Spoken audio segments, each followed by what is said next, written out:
it's very helpful for people to hear that they should make themselves competent and dangerous and take their proper place in the world. Competent and dangerous? Why dangerous? Because it's the alternative to being weak. And weak is not good. The people who shoot up the high schools, they're weak. They're weak. How is it good to be dangerous? Because it makes you formidable.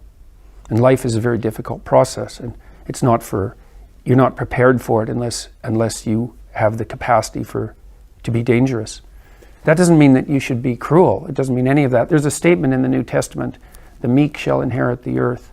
But the meek isn't well translated.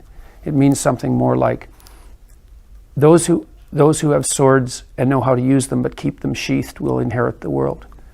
That's a way better way of thinking about it. You have to be powerful and formidable and then peaceful, in that order, right? And that's not the same as being naive and weak and harmless, which is what young men are being encouraged to be. It's like, that's a very bad idea. It's a very bad idea. Because naive, weak, and harmless means that you can't withstand the tragedies of life. You can't bear any responsibility. You'll end up bitter. And when you get bitter, then you get dangerous. But one thing I'm not getting, there's a big difference between letting people do something for themselves and saying men should be dangerous. By dangerous, that implies I should be ready to threaten someone, to hurt somebody. No, you should be capable of it. But that doesn't mean you should use it. There's nothing to you otherwise. Like if you're not a formidable force, there's no morality in your self-control. If you're incapable of violence, not being violent isn't a virtue. People who teach martial arts know this full well, right?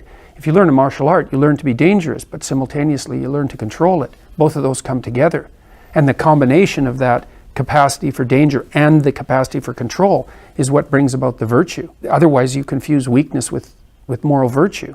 I'm harmless, therefore I'm good. It's like, no, that isn't how it works. That isn't how it works at all. If you're harmless, you're just weak. And if you're weak, you're not going to be good. You can't be, because it takes strength to be good. It's very difficult to be good.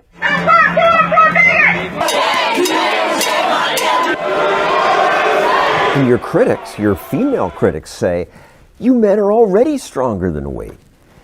You abuse us, and you're encouraging that. No, well, that's definitely not the case. I mean, I've had tens of thousands of people write me now and say that, they've taken my message to heart. They were nihilistic or addicted or aimless or having trouble in their relationships or not moving forward with their partners, their wives or girlfriends. And they've been trying to develop a vision for their life and to take responsibility and to quit using deceit. And they're better for it. And there's no downside to that for anyone, men and women alike. And most of the reason that men have been coming to my lectures is, I think part of that's just an arbitrary baseline fluke. Almost all the people who watch YouTube are men. It's like 80%, 75, 80%. It's about the same for me.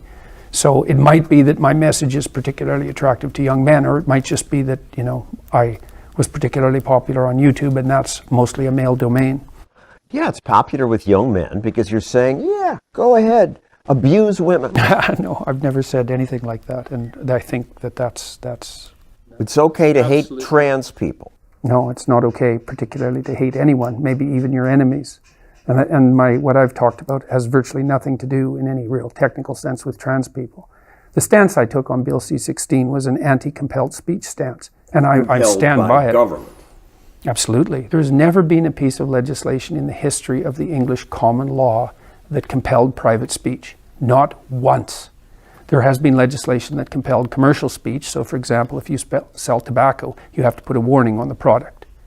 But that's commercial speech. It's very, very limited. And even that's been extraordinarily limited. The Supreme Court in the US in the 1940s came out and stated forthrightly that there was to be no compelled speech generated by the legislative and the executive branches, that was unconstitutional. And it violates English common law tradition. And the fact that it has to do with transgender people is virtually irrelevant. The issue is compelled speech. And if it wasn't the issue, this would have died away. All this scandal surrounding this would have died away 18 months ago. It's not what it's about. It's about the government and the ideologues that are pushing this sort of legislation, attempting to exercise tyrannical control over voluntary speech. And that's a no-go zone as far as I'm concerned. So somebody wants to be called Z or Zer. Why not? I don't care what people want to be called. That's fine, but that doesn't mean I should be compelled by law to call them that. The government has absolutely no business whatsoever, ever, governing the content of your voluntary speech. Like, I don't even like hate speech laws. I think they're a big mistake. And that says what you can't say, right? This is what you have to say. That's a whole different So you were ballgame. personally willing to accommodate people if they want to be called something odd. We could have a conversation about that, and if I was convinced that you knew why you were asking that was actually in your best interest, and you weren't just attempting to exercise ideological control over me for reasons that had absolutely nothing to do with you personally, then I might consider it in my private conversation, just like I would if you asked me to use a nickname, for example. So, but there's a big difference between privately negotiated modes of address and legislatively demanded compelled speech. It really has nothing to do with transgender people or, except peripherally, the transgender issue.